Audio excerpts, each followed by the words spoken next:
Le invito a que abra su Biblia en Colosenses capítulo 3, versículo 12. Seguimos con nuestra serie Fundamentando la Familia. Tema número 7, el de hoy, se titula Perdón o Divorcio. La enseñanza pasada vimos cómo es que Dios aborrece el divorcio y por qué lo aborrece. La razón es porque Él no estaba contemplando en su diseño el divorcio. No es parte de su diseño para la familia. Pero por la dureza del corazón del hombre, Dios permite el divorcio cuando se viola el pacto matrimonial, por algunas razones como infidelidad, abandono, violencia intrafamiliar y algunos otros casos que se tienen que ventilar de una manera particular.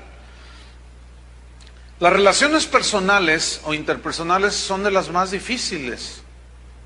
Y San Pablo escribió sobre cómo comportarnos para evitar el rompimiento de las relaciones con nuestros semejantes. Ahora, Colosenses 3:12 es una escritura para cristianos.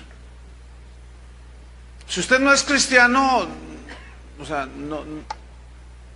usted no tiene ninguna obligación moral delante de Dios, aunque por otro lado sí la tiene, no significa que es inocente.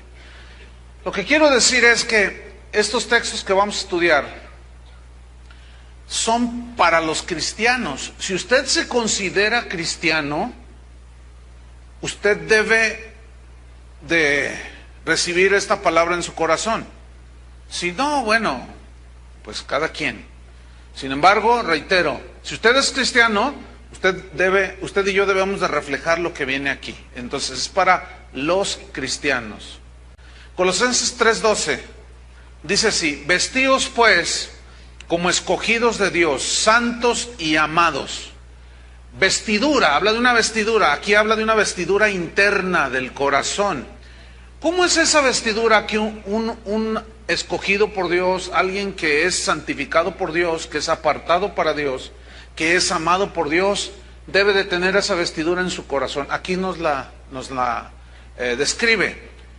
Dice, de entrañable misericordia. Esta palabra entrañable habla de las entrañas y significa aquí de una profunda compasión, de benignidad, o sea, habla de bondad, de humildad. Aquí significa una actitud dispuesta para arreglar los problemas. Lo contrario a la humildad es el orgullo. Y por causa del orgullo, muchas familias se descomponen, se desintegran, porque el orgullo no los deja, no les permite disponerse para arreglar los problemas. También dice de mansedumbre, significa cortesía, gentileza. Y luego dice de paciencia, y esta paciencia es un aguante al extremo. Es de donde la palabra griega también se traduce longanimidad. Usted aquí en México es muy común la palabra longaniza. Esa longaniza nos la comemos acá. Pero longaniza habla de algo muy largo, ¿no es cierto? Y fíjese qué interesante, de ahí se deriva esa palabra, paciencia, de longanimidad, o sea, una paciencia extrema, eso significa. En el versículo 13 dice, soportándoos unos a otros. Ese soportarse unos a otros es en el presente. Y aquí habla de tolerancia mutua. O sea, es decir, usted soporta las debilidades de su esposa, la esposa soporta los errores y debilidades del esposo, de los hijos, de la suegra, etc. Y dice, perdonándoos unos a otros. Perdonándoos unos a otros. Ese perdonarse es del pasado. ¿Sí? Ahora, ponga atención, dice, si alguno tuviere queja contra otro. Si tú tienes queja contra tu hijo, tu hija, tu padre, tu madre, tu esposo, tu suegra, el vecino, el patrón, qué sé yo. Fíjate lo que dice, de la manera que Cristo os perdonó, por eso les digo que esto es para cristianos. De la misma manera que Cristo os perdonó, así también hacedlo, ¿quién? Los cristianos. Es un mandamiento para nosotros. perdonar. Y la palabra perdonar viene del griego charizomai, que significa conceder un favor, en este caso el perdón. Es dar gratuitamente, de gracia, por gracia, inmerecidamente, tú perdonas al que te ofendió, no lo merece. Así como nosotros no merecíamos el perdón de Dios, sin embargo Él nos perdonó, esa es la gracia. Eso significa el perdón. Entonces, usted perdona cuando alguien le ofende, pero es algo gratuito.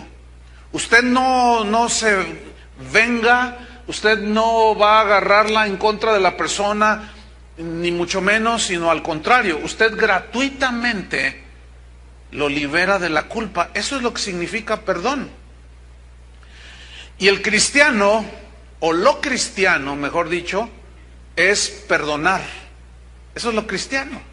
Entonces la Biblia asume que todo cristiano debe, ¿qué? Díganlo fuerte, perdonar. Es un mandamiento. Hay un proverbio antiguo, por más que investigué quién es el autor, no pude, parece, es anónimo, pero es muy conocido este proverbio y dice: errar es humano, perdonar es divino. Tiene su sabiduría. Perdonar es un acto sublime, perdonar es un acto de extrema bondad, porque el ofendido perdona al que no merece porque ofendió, que fue exactamente lo que nos pasó a nosotros en relación con Dios. Perdonar corresponde a los cristianos maduros, o el que quiera madurar tiene que empezar a practicar el perdón en su vida, porque al perdonar convierte en cenizas la ofensa. Mientras usted está dolido y amargado, es como echarle leña al fuego. Cuando usted deja de echar esa leña al fuego, se apaga y quedan cenizas. El perdón es como un balde de agua a ese fuego de la ofensa. Perdonar es tener la esperanza de que todo lo ocurrido al final va a obrar para bien, porque usted es cristiano. Y sabe que los que aman a Dios, todas las cosas ayudan para bien. Perdonar es la capacidad de bendecir al agresor con el perdón, con la gracia, como nosotros recibimos gracia, y no maldecirlo, porque perdonar es el antídoto contra la amargura. Un antídoto es algo que contrarresta un veneno, y la amargura es como un veneno que usted se toma deseando que el otro se muera. No, cuando usted se toma un veneno, usted se muere. Perdonar no solo le hace bien al ofensor, sino que el que perdona también se hace un bien a sí mismo. Y el que perdona agrada a Dios. En Santiago 5:16, no lo busque, dice: confesaos vuestras ofensas unos a otros y orad unos por otros para que seáis sanados, dice. Entonces, cuando se presentan los problemas en el matrimonio, en las relaciones personales, en la familia, pueden existir causas legítimas para el divorcio, pero el ofendido puede hacer cualquiera de estas tres cosas, que las tres son respuestas bíblicas. Son tres niveles. El primero es: usted es ofendido. Bien, usted se puede separar si las razones justifican. Si usted lo hace, no ofende a Dios. La separación puede llevar la esperanza de que haya una reacción positiva de parte del ofensor. O sea, usted se aleja, se separa, esperando que haya una reacción. Y así yo conozco muchos casos donde ha sido así.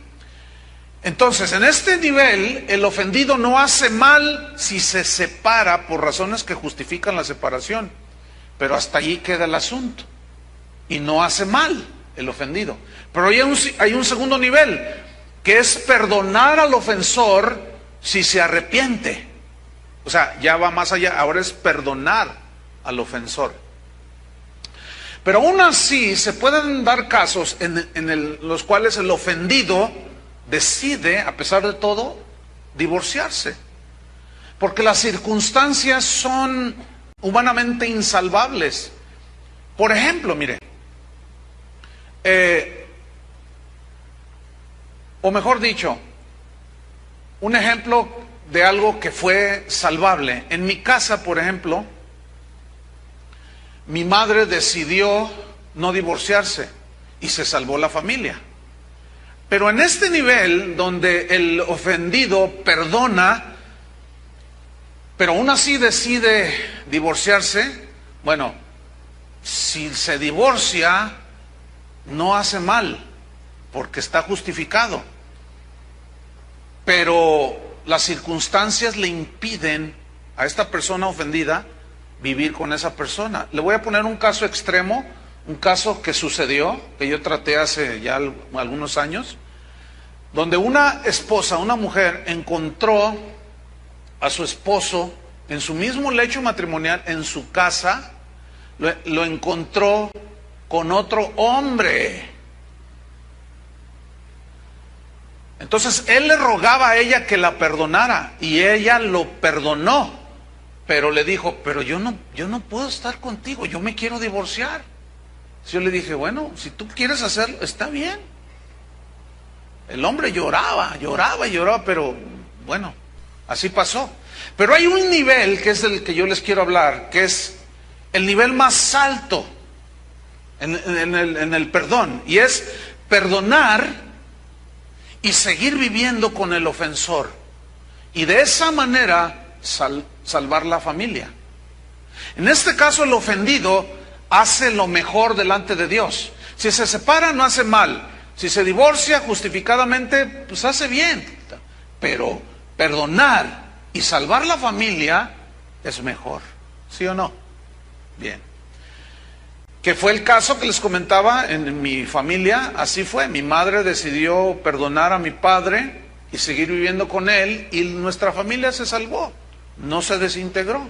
Y lo doy gracias a Dios por ese sacrificio, esa obra de gracia que mi madre hizo con mi padre. Debo anotar de que en ese entonces mi madre no era cristiana. La reconciliación siempre es mejor que el divorcio. ¿Están de acuerdo con eso? Siempre será mejor. 1 Corintios 7:10. O sea, este ya es un nivel más alto dentro de la problemática de la familia. 1 Corintios 7:10 son unas escrituras que ya hemos estudiado, pero vamos a mencionarlas de nuevo. Dice así: pero los que están unidos en matrimonio, mando no yo, sino el Señor, que la mujer no se separe del marido. O sea, no se separe. Pero luego en el versículo 11 da una opción para la separación. Y si se separa, aquí separarse en el griego significa poner un espacio entre dos, alejarse. Puede haber múltiples razones, ya lo vimos. Y puede hacer dos cosas la persona que decide separarse. O sea, Dios dice, no te separes. Pero si llegaras a separarte, dice, quédate sin casar o reconcíliate con tu marido. Es decir, no se puede volver a casar el separado o la separada si no hay razones justificables para un divorcio que amerite, o sea, que ya quede libertad para volverse a casar. No, no se puede. Bíblicamente no. Pero luego al final dice, reconcíliese con su marido. Y este vocablo reconcíliese viene de catalazo, del griego, que significa cambiar mutuamente. Es decir, para fin de que haya reconciliación, tiene que haber un cambio mutuo. Muchas veces se dispone él y ella no. A veces ella está dispuesta y él no. No, es un asunto de dos para que haya reconciliación. Catalazo significa componer entre dos una diferencia, un problema en la familia, que puede ser entre esposos, pero puede ser también de padre a hijo, viceversa, con tíos, primos, qué sé yo. Pero en este caso de la familia dice, sepárate, no es lo más óptimo, pero si te separas, quédate sin casar o reconcíliate. Y yo voy a enfatizarme en esto. Y que el marido dice, no abandone a su mujer. Pero para que haya reconciliación se debe de dar un paso fundamental para salvar la relación familiar o el matrimonio. Ese paso es el perdón. Digan todos, perdón. El perdón. El perdón es el sello que marca el final de un conflicto, ¿sí o no? Y es el ingrediente que debe de distinguir a un cristiano. Por eso yo les dije que este mensaje es para cristianos. Aunque a veces gente que no es cristiana nos da ejemplos sublimes de perdón. Seguramente usted conocerá algunos casos. Porque el perdón es el corazón mismo del Evangelio. Todo el mensaje cristiano gira alrededor del perdón de Dios que brindó a través de la cruz de Cristo. Entonces el Evangelio está asentado sobre el sacrificio de Cristo, y el sacrificio de Cristo es perdón. Y Él tuvo que perdonarnos a fin de podernos reconciliar con Él. Entonces el ofendido y el ofensor deben buscar la reconciliación antes que la separación, porque es mejor la reconciliación que la separación. Por eso ahí el título, perdón o divorcio. El perdón salva a la familia, ¿sí? Romanos 12, versículo 12. Aquí nos habla de la iniciativa que debemos de tener los que somos cristianos. Fíjate cómo dice Romanos 12, versículo 18. Si es posible, en cuanto dependa de vosotros, estad en paz con todos los hombres. Si es posible, esa es una frase, la primera, y en cuanto dependa de vosotros, son dos frases, son dos cláusulas muy importantes. Es decir, la paz no siempre es posible. ¿Por qué? Porque es cosa de dos. Por eso dice, si es posible, en cuanto dependa de vosotros. O sea, nosotros, tú como cristiano, vas a obrar como cristiano. No cometas el error que a veces cometemos los cristianos, que decimos, no, hasta que tú hagas esto, entonces yo lo voy a hacer. No, no esperes tú que el otro se comporte como cristiano para entonces tú comportarte como cristiano. Tú compórtate como cristiano, independientemente del comportamiento de los demás. Pero cuando dice si es posible, significa que es posible que la otra parte no quiera reconciliación, pero que no quede por ti como cristiano el hacer algo. En cuanto dependa de vosotros, estad en paz con todos los hombres, incluye tu esposa, tus hijos, tu suegra, todo.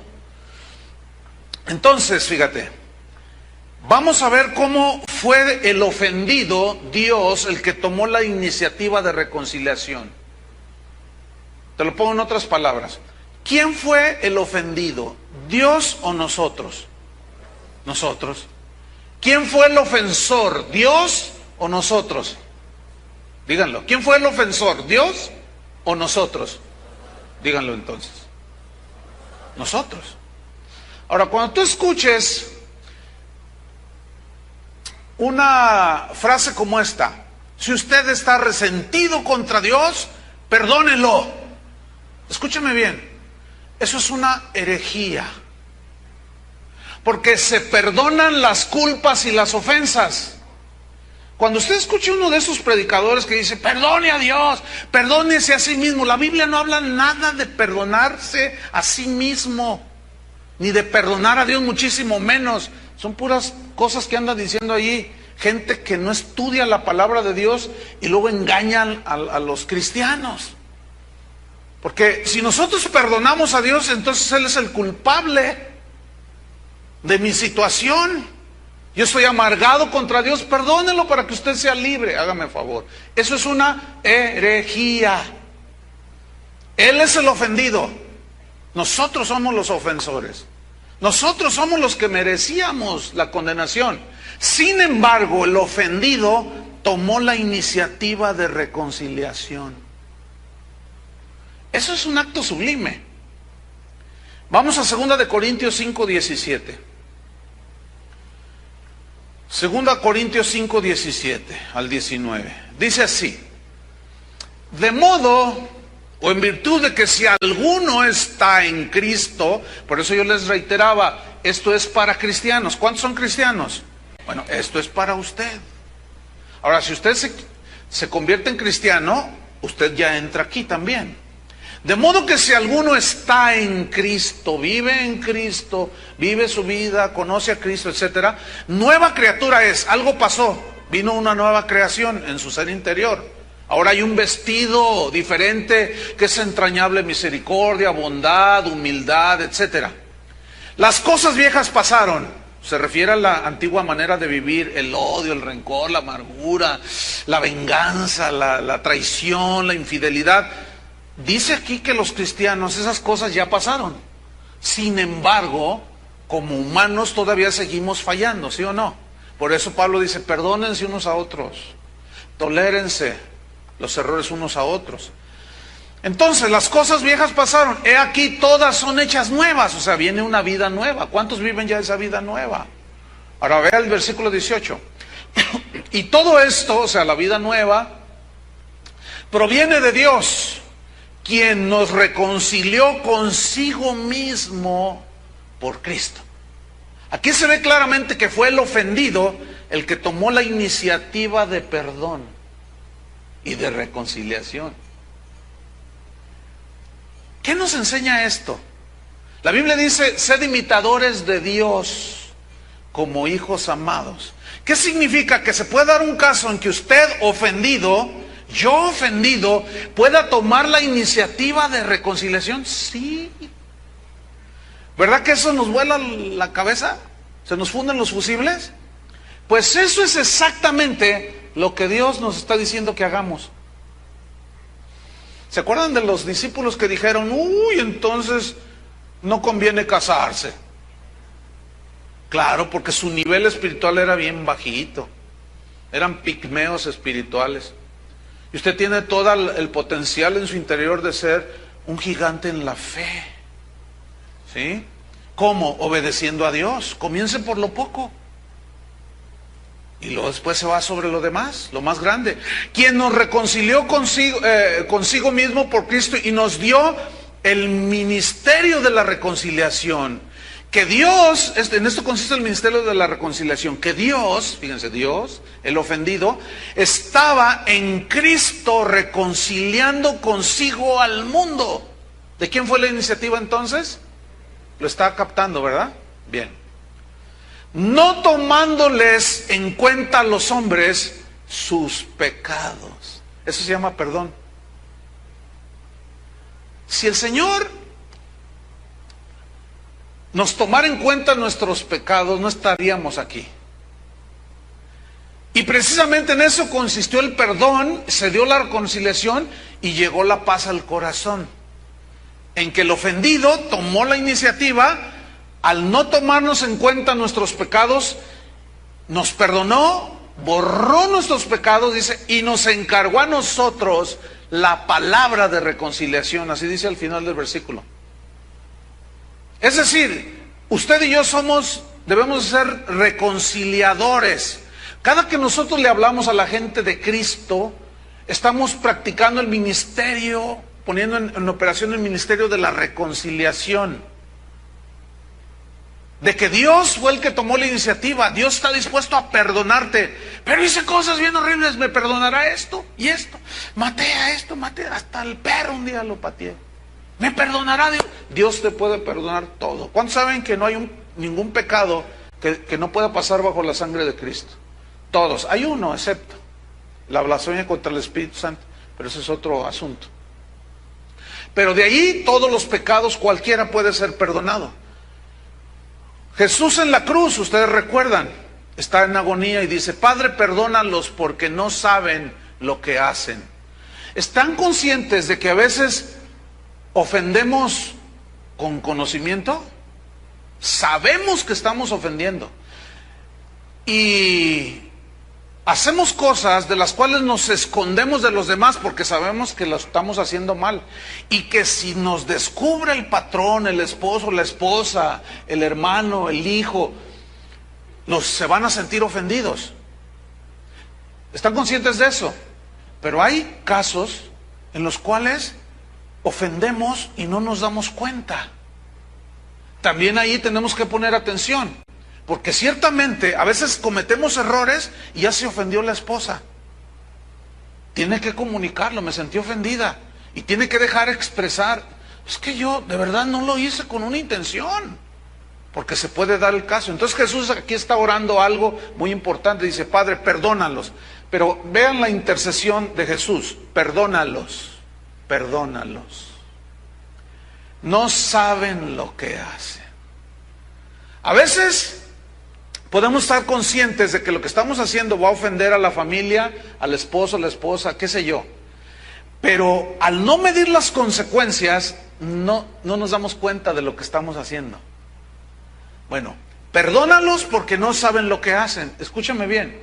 Si tú estás muy ofendido, muy ofendida, probablemente este episodio en la vida de Jesús te venga o nos venga como anillo al dedo en este caso. Es que mi esposo, perdónalo, no sabía lo que estaba haciendo. Entonces tuvo que haber perdón primero para luego viniera la reconciliación y como consecuencia la paz. ¿Cuántos disfrutan la paz de Dios?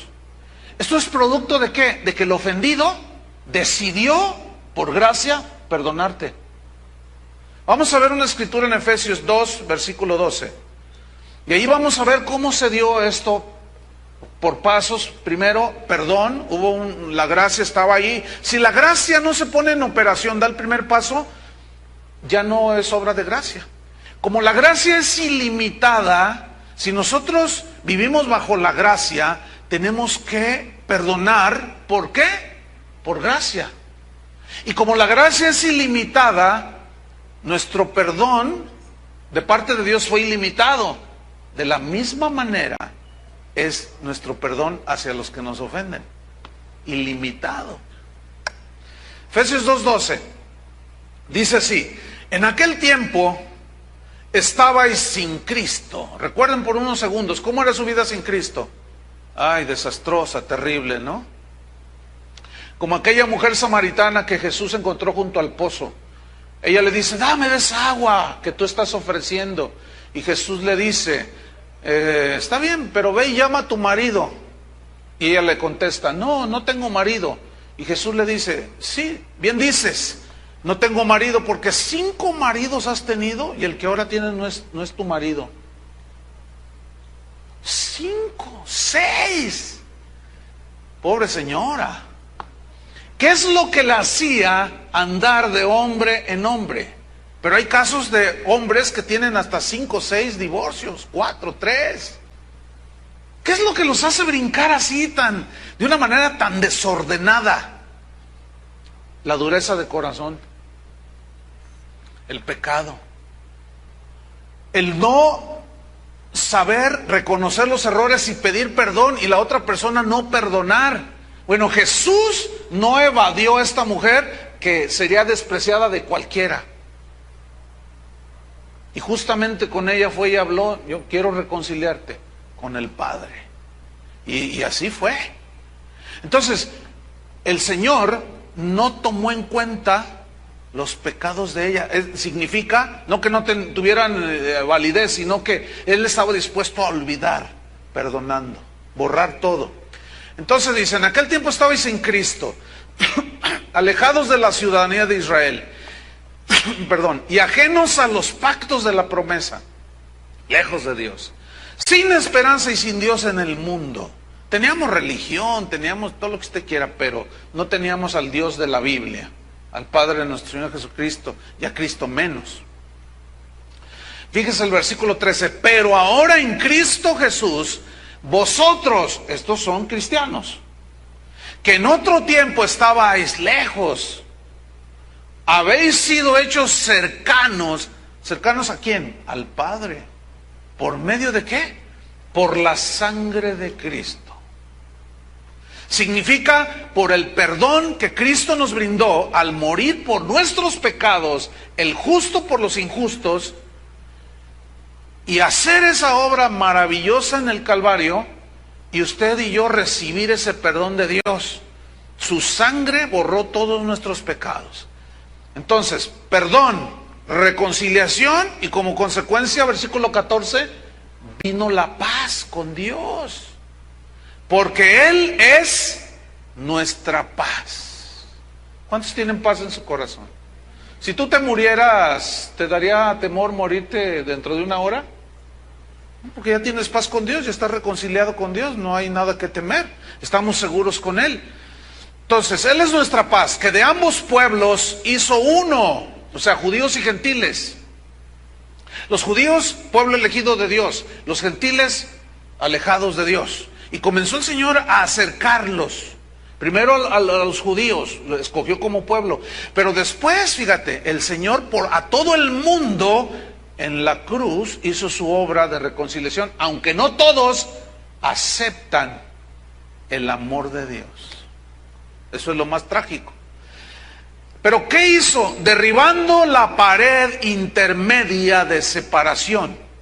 Una pared es algo que divide, ¿no es cierto? Por ejemplo, ese muro que está allí, a mi izquierda y a la derecha de ustedes, separa de la calle. Y no es fácil tener comunicación con los que están allá. Bueno, nosotros como humanos somos expertos en levantar paredes que nos van aislando. Hay matrimonios, esposo y esposa, que viven en la misma casa, pero no se hablan. Y se dirigen lo mínimo. ¿Quieres café? Si me lo sirves. ¡Qué horrible es eso! Unas paredes que hemos ido construyendo día con día. ¿Por qué? Porque el orgullo y la dureza del corazón cada día nos va haciendo poner primero un cimiento de 6 metros de profundidad con unas piedras de toneladas para que esté firme la pared. Y luego empezamos cada día desprecio, un ladrillo, burla, sarcasmo, infidelidad, y vamos construyendo unas paredes impresionantes. Escúchame, eso es exactamente lo que tú y yo construimos en relación con Dios. Los 10 mandamientos, no tendrás dioses ajenos. No, hombre, teníamos dioses en la cartera, colgados en el pecho, en el baño, hasta la Santa Muerte era tu mamá. ¡Qué horrible idolatría! Pues, imagínate esa pared cómo dividía. Y matábamos, robábamos, mentíamos, adulterábamos, decíamos falso testimonio, codiciábamos. Una pared impresionante entre nosotros y Dios. ¿Pero qué hizo Dios con esa pared? Vamos a seguir leyendo. Aboliendo en su carne las enemistades.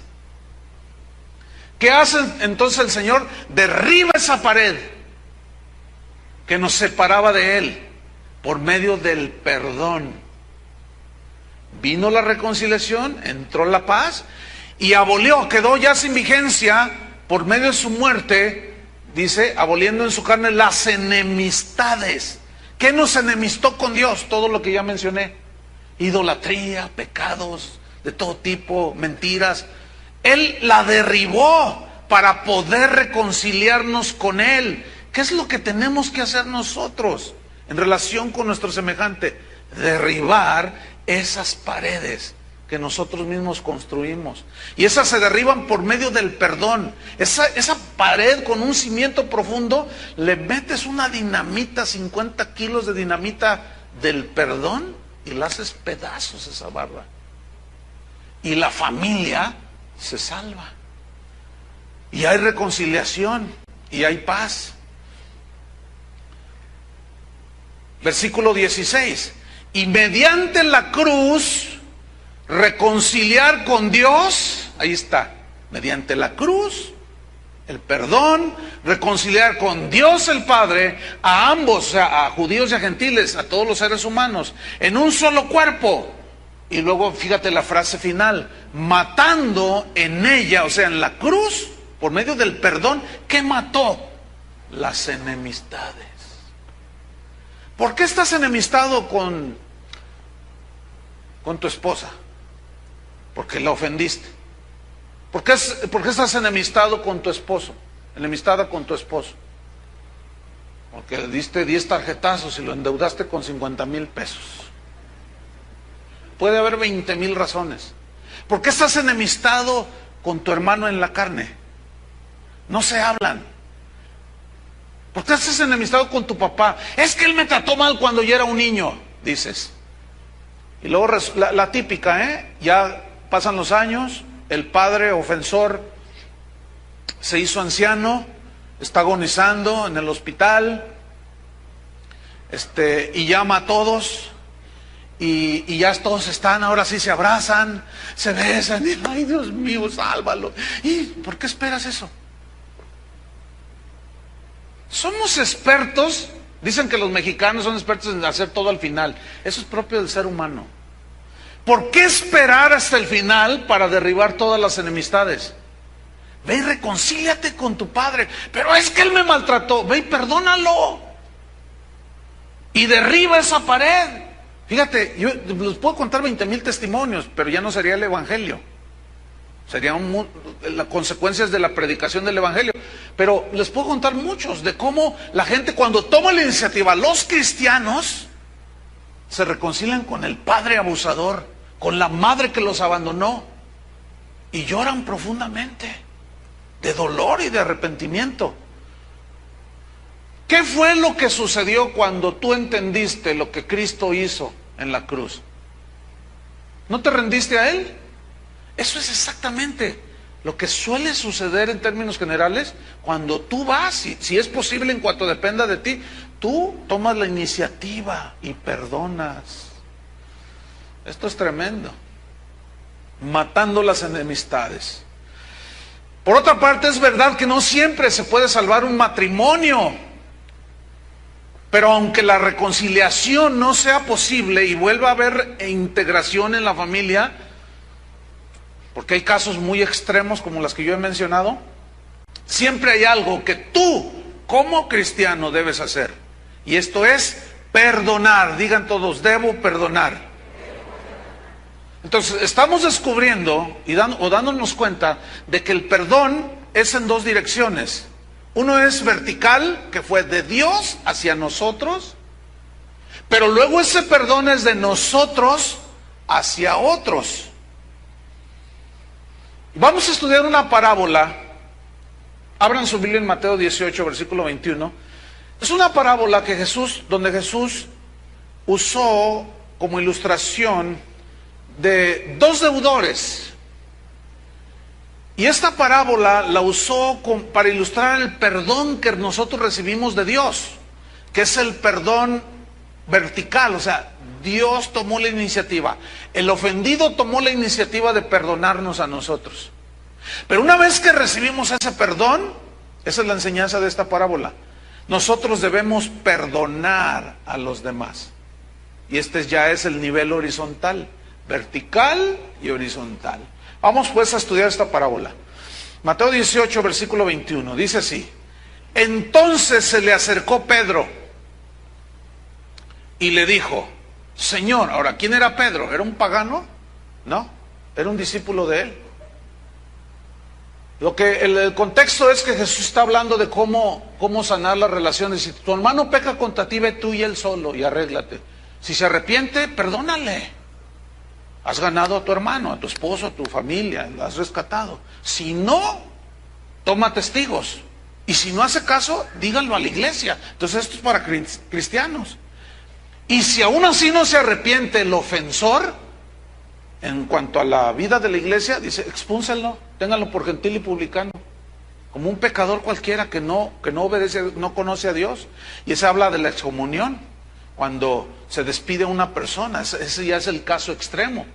Pero yo mismo lo he comprobado, que más del 90 a 95% de los problemas se arreglan cuando vas tú y el ofendido. El primer paso de Mateo 18. Entonces Jesús está hablando de esto, del perdón, de cómo arreglarse. Entonces Pedro le dice, se le acerca y le dice, Señor, ¿cuántas veces perdonaré a mi hermano? Aquí puedes intercalar a mi esposo, mi esposa, mi hijo, qué sé yo. ¿Cuántas veces perdonaré a mi hermano que peque contra mí? O sea, que peque contra mí. Noten que Pedro todavía no le cae el 20, o todavía no entiende, esa es una expresión muy mexicana, todavía no entiende que él nada más está viendo por él mismo, que peque contra mí. ¿Por qué no dijo, Señor, cuántas veces me debe de perdonar aquel contra el cual yo peque? No, No, porque siempre nos fijamos en lo que el otro me hizo a mí, pero muy pocas veces vemos en lo que yo hice y los ofendí a los demás. Vemos entonces a un Pedro aquí todavía muy egocéntrico, pensando en él nada más. Y él utiliza un número, dice, hasta 7. Para nosotros no tendrá mucho significado, pero en el panorama bíblico, el número 7 habla de un número completo, total, de perfección. Entonces cuando Pedro dice, hasta 7, es como diciendo, bueno, yo estoy dispuesto a hacer un perdón sublime, o sea, el perfecto, lo mejor, pero todavía le pregunta al Señor. Y el Señor sabía cuál era el corazón de Pedro, que era un hombre, sí es cierto que era muy impetuoso, pero tenía un corazón para él, para Cristo. Lo negó ciertamente, pero Cristo lo perdonó. Y él estaba por experimentar muchas cosas respecto al perdón de Jesús. Pero él se quiso poner como muy bueno, fíjense, hasta 7. Y me imagino a los otros mirándolo así, ay, sí, te crees muy perdonador. Ok.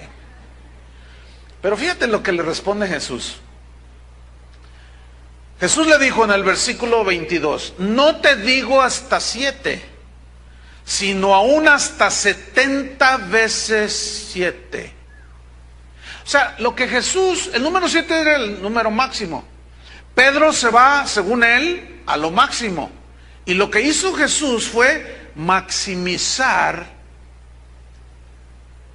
sobre lo máximo. Es lo que se conoce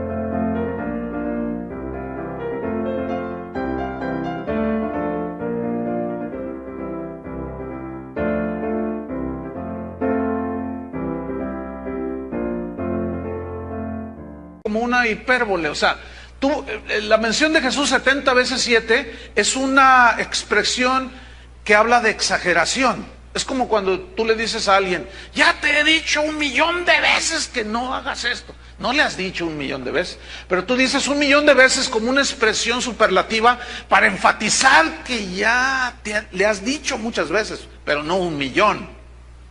Entonces lo que Jesús está aquí exaltando es que el perdonar es sin límite. ¿Me estoy explicando?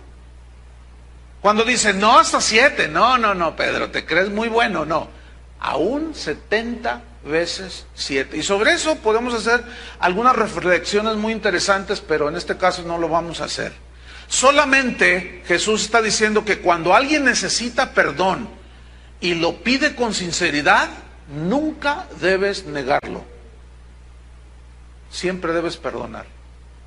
Independientemente, escuchen, si se salva el matrimonio y la parte ofendida decide separarse, aún así se debe perdonar. Aunque lo ideal sería que al perdonar al ofensor, el matrimonio continuara, la relación familiar continuara. Eso es lo óptimo. Pero a veces no es posible por las circunstancias. Les pongo otro ejemplo para abundar más. Hace años traté un asunto grave, extremo. Debo decirle que el perdonar es una acción extrema. ¿Sí? Sin embargo, en este caso, no terminó el asunto como uno quisiera, o como Dios quisiera. Porque hay cosas que hasta ni Dios puede hacer, aunque Él es omnipotente, pero eso no significa que anula su omnipotencia. No sé si me explico. Bueno, ese es otro tema. Escuchen la serie Conociendo a Dios. Todas, son 20 y tantas enseñanzas. Para que entiendan un poco más, no puedo explicarlo más. Pero déjenme ponerle un ejemplo de cómo, pues lo ideal sería perdonar al ofensor, pero a veces no es posible. Una vez traté un asunto muy delicado.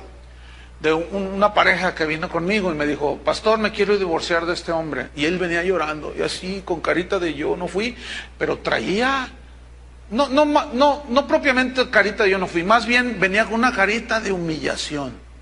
Venía llorando el hombre, tenía los ojos rojos, hinchados, lo cual me está hablando de que ya tenía rato, horas o tal vez toda la noche llorando.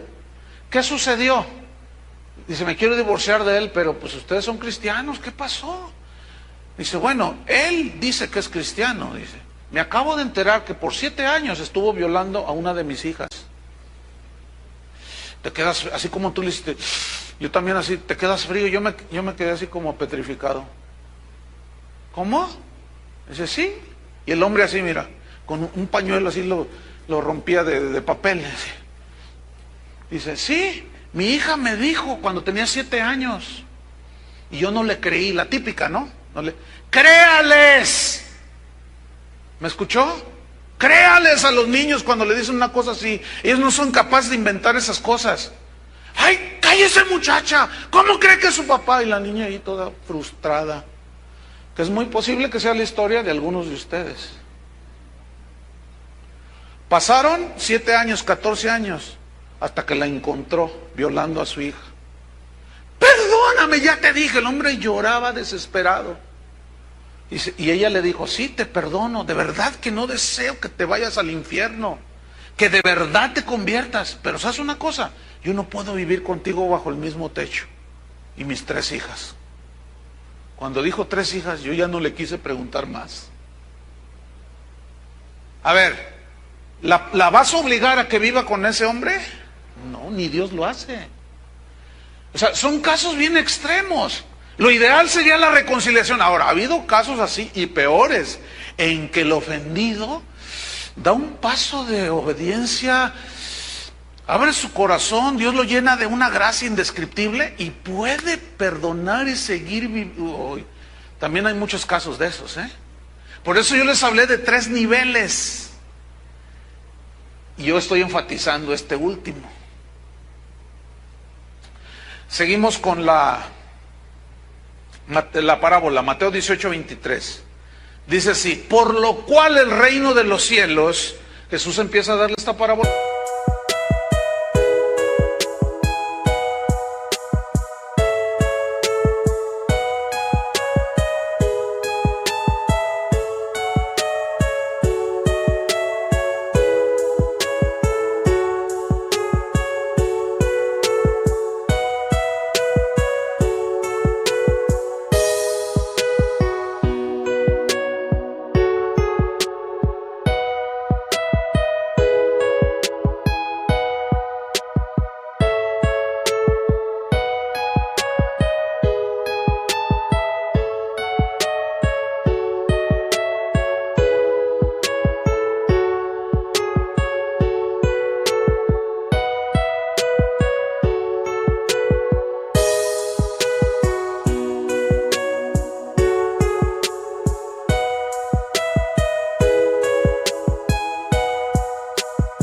Para ilustrarles la grandeza del perdón y cómo debemos perdonar, repito. Por lo cual el reino de los cielos es semejante a un rey que quiso hacer cuenta con sus siervos. Un rey que quiso hacer cuenta con sus siervos. Y comenzando a hacer cuentas, le fue presentado uno que le debía 10,000 talentos. ¿Qué es un talento?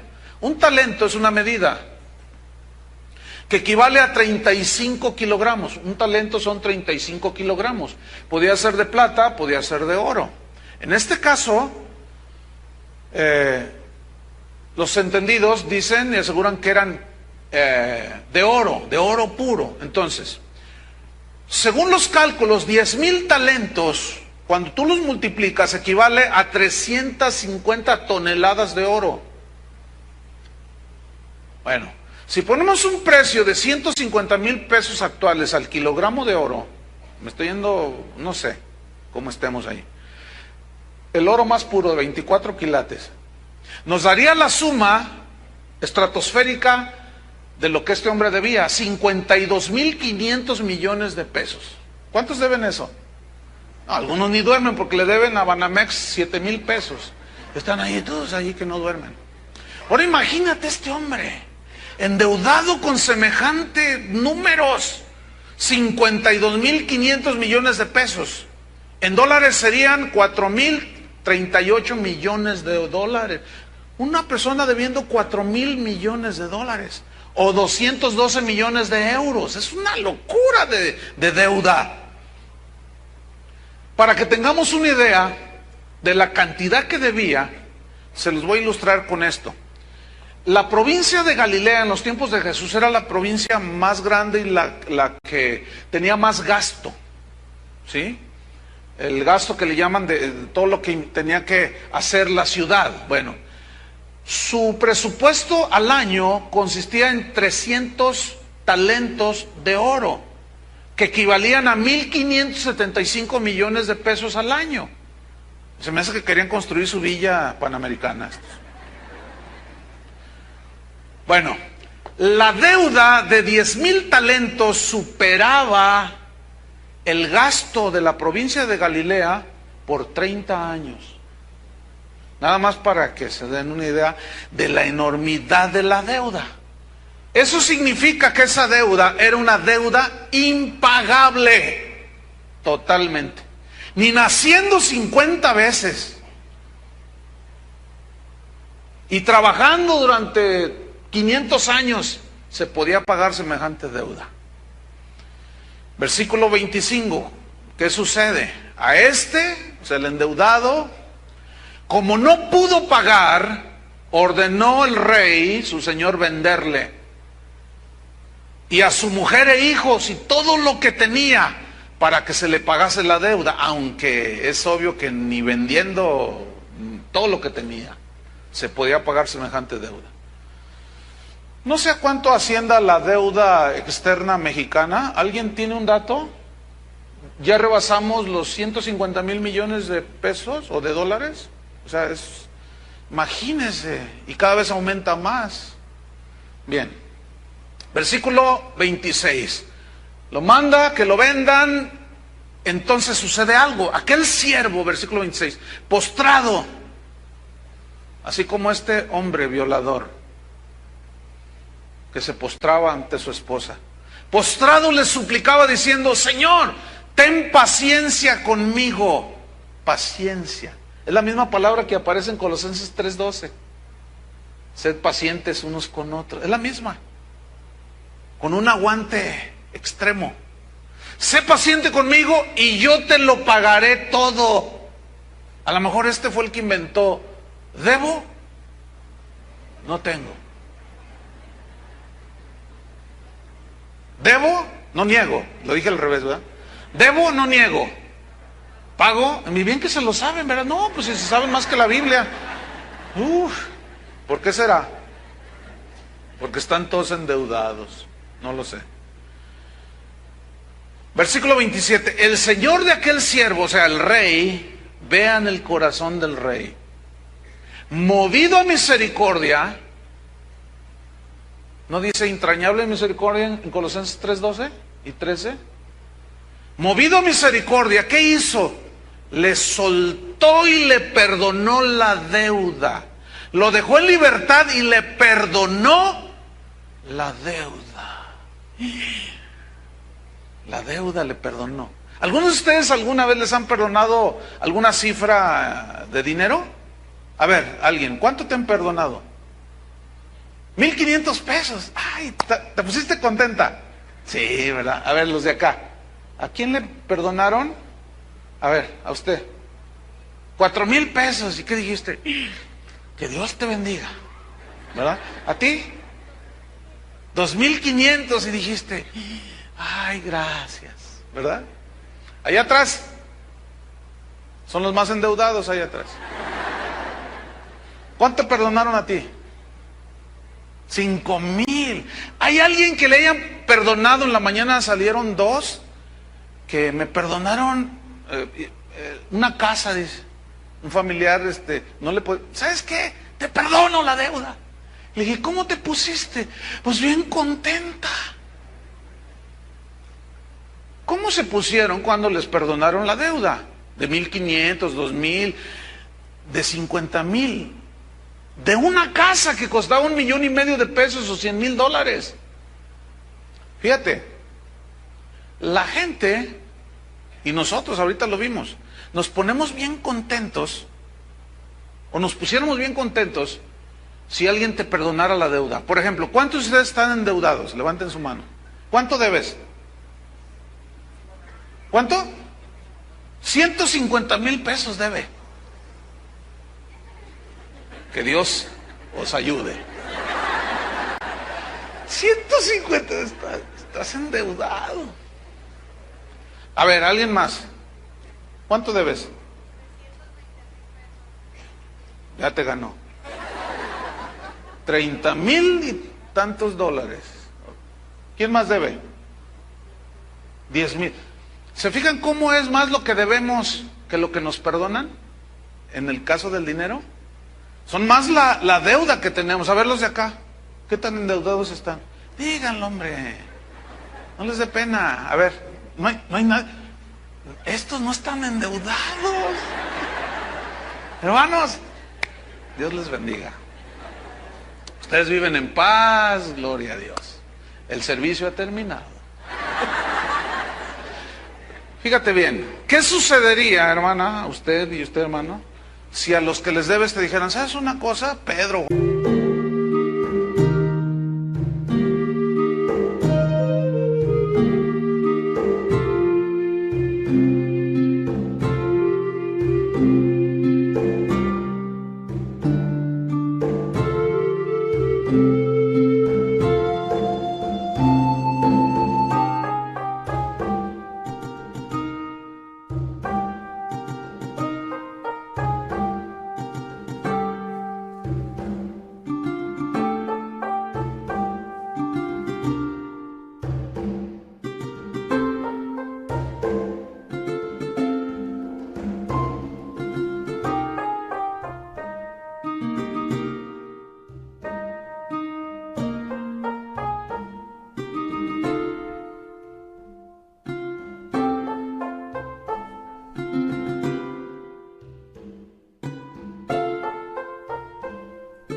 Juan, no sé cómo te llames.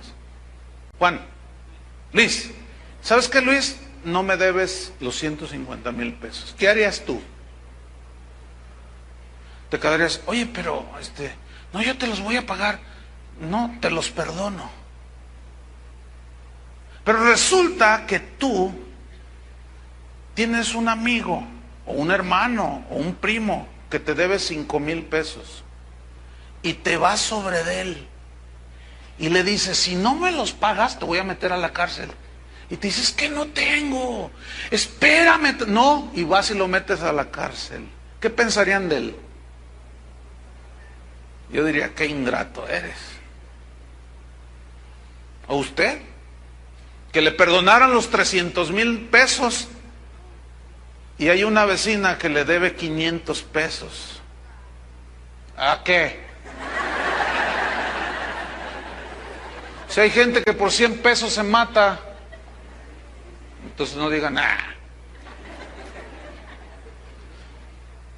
Entonces, la persona a la que usted le debe le dijera, ¿sabes una cosa? No sé, pero te quiero perdonar la deuda. No me debes nada. Y luego ella viene y dice, me perdonaron la deuda. ¿Cuántos se gozarían? Todos diríamos, le perdonaron 300,000 pesos. Ay, Señor, qué gran milagro. Pero resulta que la hermana, ¿cómo se llama? Esperanza. Esperanza de que la perdonen, ¿o qué? Pero resulta que usted no puede perdonarle 500 pesos a la vecina, que su marido está enfermo y le dice, eres una no sé qué, y usted empieza a ofenderla, y si no me pagas, vas a ver, te voy a echar a la policía. ¿Qué pensaríamos todos si nos diéramos cuenta que ella hiciera eso? Le diríamos, oye, por favor. Bueno, leamos lo que viene a continuación. Después de que el Señor, movido a misericordia, le soltó y le perdonó la deuda, al 28, pero saliendo aquel siervo, halló a uno de sus consiervos un igual a él, que le debía 100 denarios y haciendo de él, le ahogaba diciendo, págame lo que me debes. Un denario equivalía al salario de un día. En nuestro tiempo, aquí en Guadalajara, serían 53 pesos con 26 centavos. 100 denarios equivaldrían a 5,326 pesos actuales. Pregunto, ¿esa deuda era pagable? Totalmente. Pero vemos la actitud del hombre a que se le perdonó una deuda impagable y él no fue capaz de perdonar tristes 5,326 pesos. ¿Qué sucede? Versículo 29. Entonces su consiervo, postrándose a sus pies, le rogaba diciendo, ten paciencia. Es la misma palabra que él usó y que Pablo usa en Colosenses, que habla de paciencia extrema, que es una gracia extrema. Ten paciencia, dice, y te lo pagaré todo. Versículo 30, mas él no quiso. Él no quiso. Esa frase nos enseña algo, que es un acto de la voluntad. El problema está en que nosotros, al no saber definir que los mandamientos de Dios son para ser obedecidos, nosotros decimos cosas como estas. Alguien te dice, perdónala. Y tú dices, no la voy a perdonar hasta que me nazca. Perdonarla, dice. No, hasta que yo sienta perdonarla. Yo debo de desengañarte, jamás vas a sentir. Jamás te van a hacer perdonar. Porque a quién, después de que lo ofendieron y le dijeron cara de papa al horno, y te ofendieron profundamente, te van a hacer. Vas a sentir, ay, oye, gracias por decirme cara de papa al horno, o hamburguesa triple de McDonald's.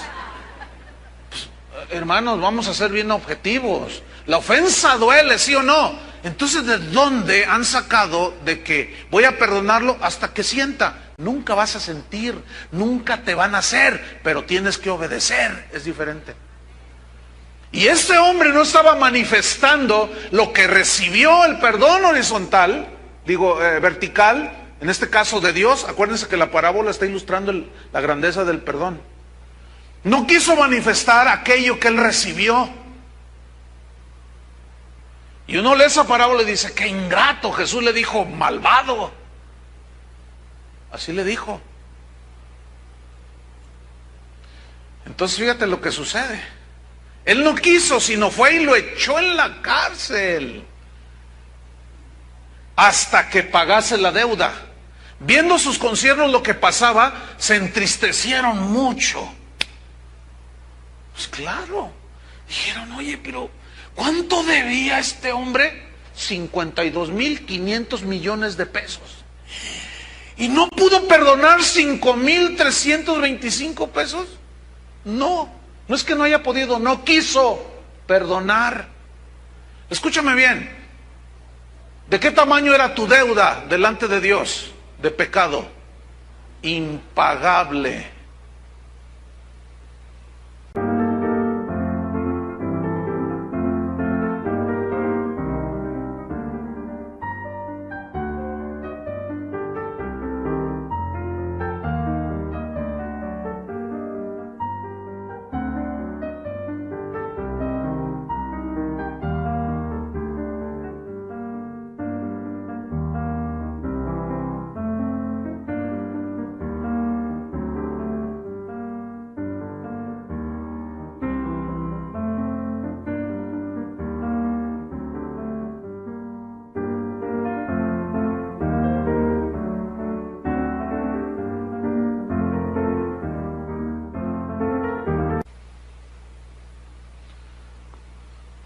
¿A ti te escupieron? A lo mejor sí. ¿Te pusieron una corona de espinas? Lo dudo. ¿Te clavaron en una cruz? Pues no. Pero es que lo que me hizo, ¿te dolió? Sí. Y me tiene mal. Pero todo el cúmulo de ofensas que tú hiciste a Dios, Él te las perdonó. Pero es que yo perdonaría cualquier cosa menos esto. No, espérame. No hay pecado imperdonable para nosotros. ¿Están entendiendo? Yo sé que sí, porque están muy pensativos. Si no es que algunos están muy amargados por años. A veces la gente me llama o me escribe, pastor.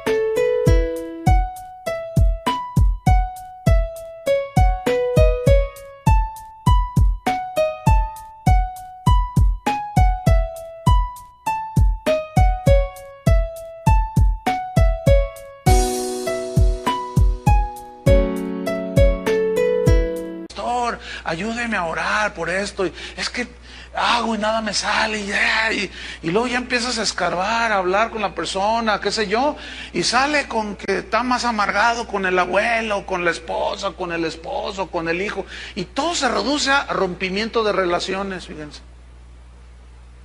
Qué tremendo. ¿Por qué? Porque todavía no hemos dimensionado la grandeza del perdón de Dios de toda nuestra deuda. Y no lo hemos comparado, no lo hemos sabido poner en su lugar, esa dimensión de su perdón, y nos sentimos sumamente agredidos por lo que nos hizo alguien. Vamos a terminar la historia. Fueron y le refirieron a su señor todo lo que había pasado. Entonces, llamándole su señor, le dijo: siervo malvado, eres un malvado, le dijo. ¿Cómo es posible que tú hayas hecho eso? Toda aquella deuda, le dijo, te perdoné. Escúchenme, porque me rogaste. ¿Por qué lo perdonó? Porque se arrepintió y venía pidiéndole al Señor. Y el Señor, el Rey, aquí en este caso mostró su bondad y grandísima misericordia. Fíjate el 33, aquí está el punto. ¿No debías tú también tener misericordia de tu consiervo como yo tuve misericordia de ti? Ahí está, perdón. O el ofensor, el ofendido, tomó la iniciativa, nos reconcilió, nos perdonó, y ahora Él quiere que nosotros hagamos lo mismo con los demás. Y aquí la comparación de la deuda no tiene paralelo, o sea, son totalmente diferentes. Sin embargo, este hombre no fue capaz de perdonar algo pagable.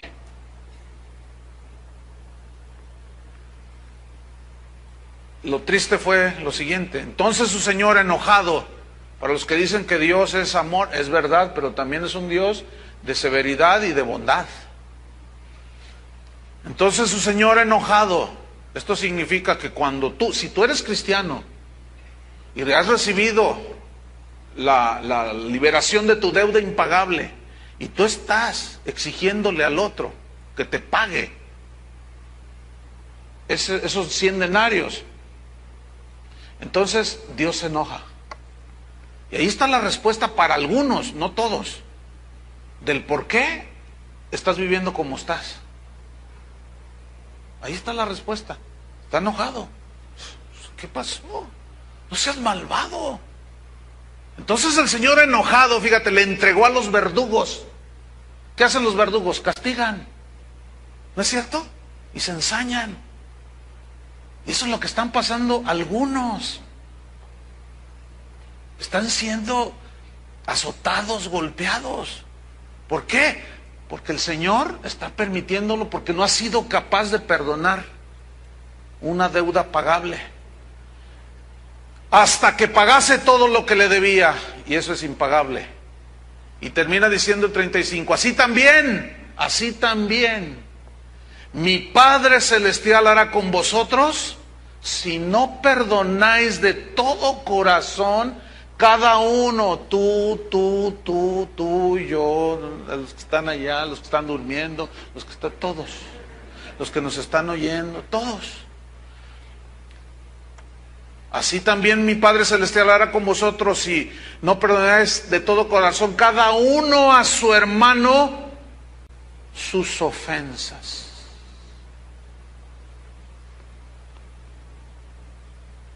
Déjame terminar con esto, mire. Es una historia verídica. Sucedió durante la Segunda Guerra Mundial. Es un episodio que quedó grabado en la historia para vergüenza de la humanidad lo que sucedió aquí. 6 millones de judíos murieron a manos de los nazis. Todos conocemos este episodio triste. Hitler estaba a la cabeza, un hombre malvado. Muchos fueron asesinados de una manera terrible en cámaras los envenenaban, los balaceaban. Se ven todavía en las películas, en los documentales, cómo asesinaban a la gente, los mataban de hambre. Hacían jabón con ellos, era una cosa espantosa. Muchos de esas personas murieron enfrente de los familiares.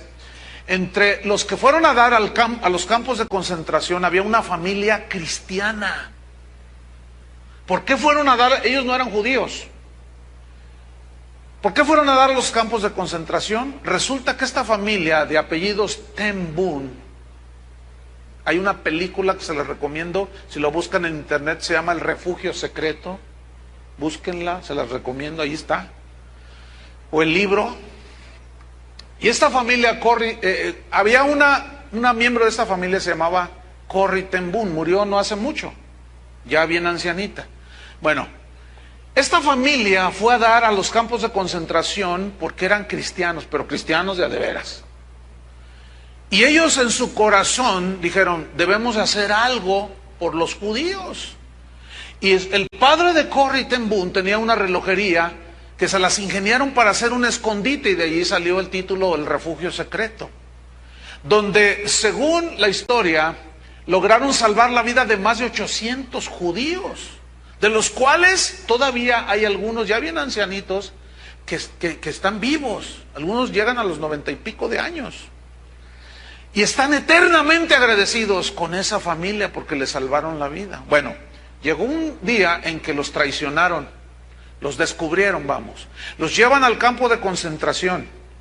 Ella vio morir a 4 de sus familiares en esos campos, de una manera terrible, y entre ellos murió su papá de ella.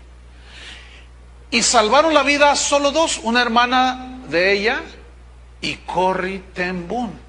Bueno, a fines de 1944, al término de la guerra, hicieron una lista de los que deberían ser liberados, que habían quedado vivos en los campos de concentración, y el nombre de estas 2 miembros de esta familia cristiana, ahí aparecieron y ellas quedaron libres.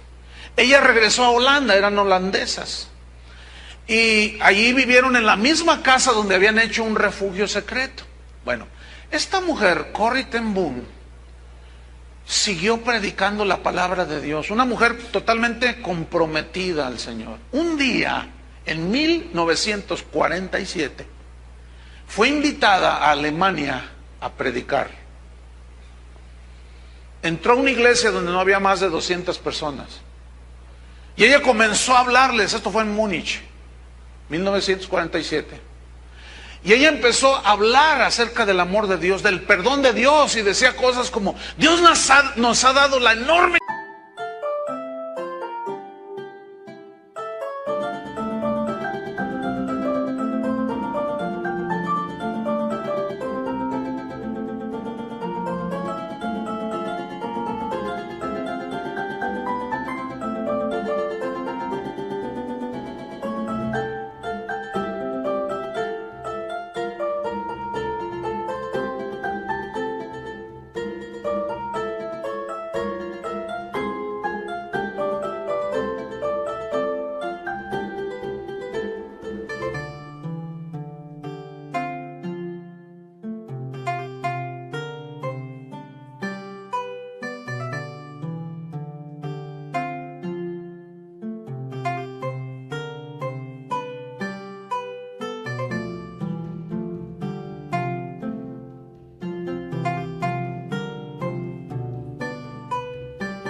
capacidad de perdonar al que nos ofende.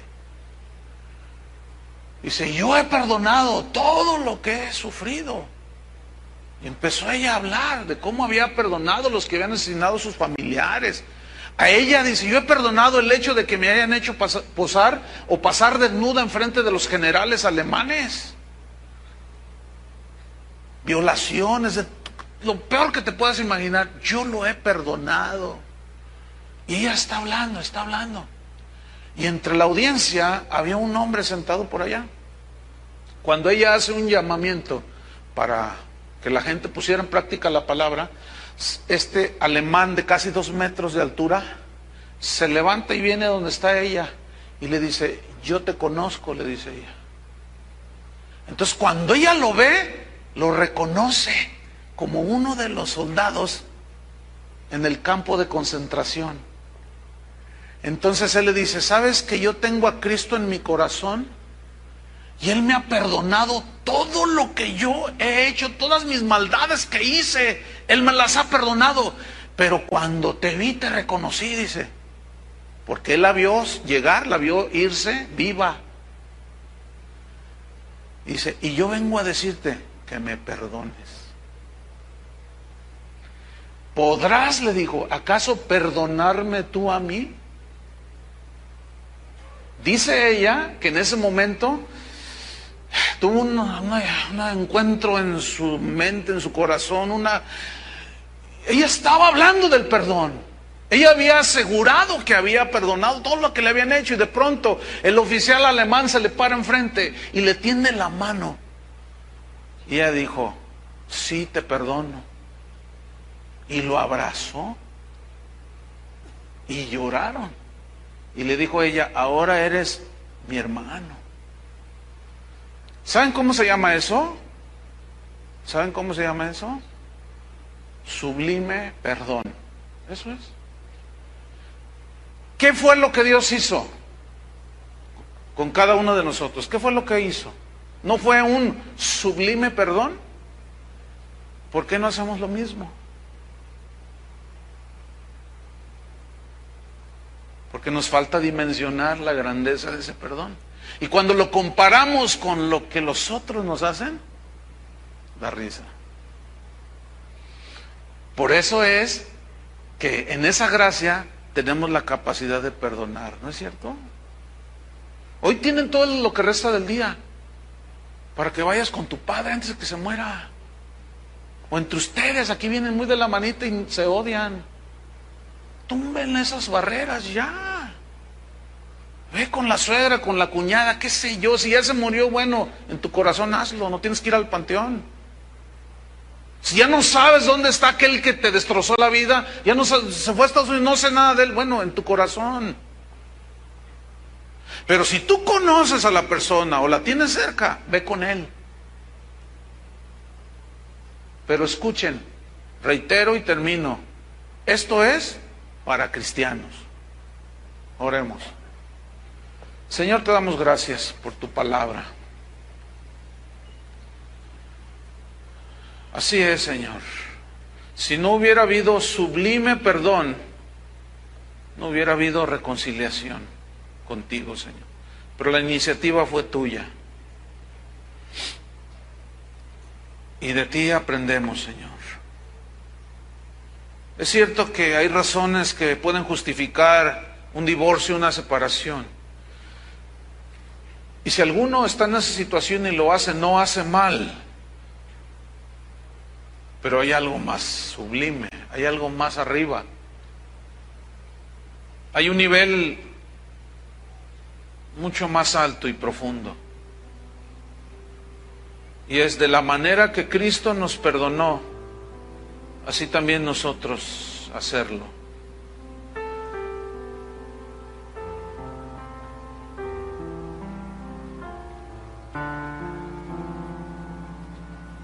Gracias, Señor. Gracias por haber derribado esa pared intermedia que nos separaba de ti.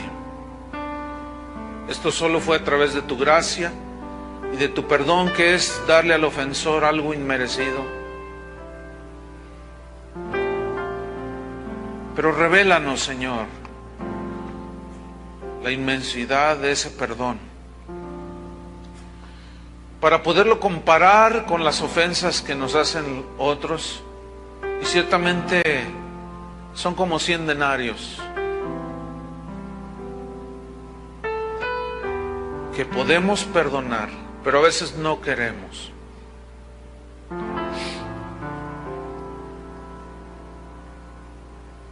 Gracias te damos, Señor, porque yo sé que salvarás muchos matrimonios, muchas relaciones que se han roto por las ofensas que nos hacemos unos a otros. Perdónanos, Señor, por no haber sabido dimensionar esa grandeza manifestada en la cruz, esa reconciliación. Ayúdanos, Señor. Queremos y lo vamos a hacer. Queremos estar sanos en nuestros corazones, sin amarguras, sin rencores, para poder servirte con libertad, Señor. Y en cuanto dependa de vosotros, arreglen. En cuanto dependa de cada uno, arregle relaciones, situaciones. Y dejemos la maldad a un lado, dejemos el orgullo a un lado, dejemos la soberbia, el yo que es el que está dolido, y manifestemos el perdón que recibimos de Dios, lo manifestemos a otros. Gracias, Señor, por lo que estás haciendo en nuestros corazones. Gracias porque tu palabra es viva y eficaz, y ha llegado hasta lo más profundo de nuestro corazón. Pero ahora cada uno de nosotros dará una respuesta.